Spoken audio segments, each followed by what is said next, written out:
আপা এখন কথা বললো না, চলো এটা হচ্ছে পরে কথা বলবো। আচ্ছা আচ্ছা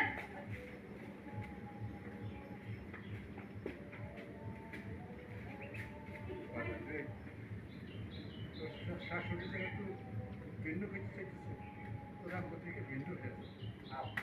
তুমি কি পাগল হয়ে গেছো? আমার শাশুড়ি মেহমান মানুষ বাড়িতে আইসে, দুইটা কথা নাই কইছি, তাই বলে আমি তোমাদেরকে রাইখা এখন ভিন্ন হয়ে যাবো? এটা হইতে পারে? তাছাড়া আমার ছোট ভাইটা অসুস্থ, ও চিকিৎসা করতে হইব। বোনটা এখন বিয়ের বয়স হয়েছে, হ্যাঁ এখনো বিয়ের জন্য বাকি। তুমি কাম কাজ করো না। আপা, ভুল কইরাও তুমি আর ভিন্ন হওয়ার কথা কইবা না। আমি বাজারে যাইতেছি, পরে এসে বাকি কথা তো মনে। মা, আমার শাশুড়ি আইছে, ওনার একটু নাস্তা পানি দিও।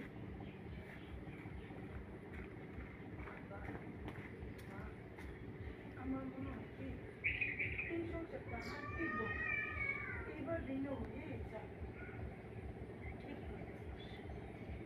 ঠিক শাশুড়ি আছে না, যেভাবে কথা কইতেছে আমরা মনে হয় আর একসাথে থাকতে পারবো না।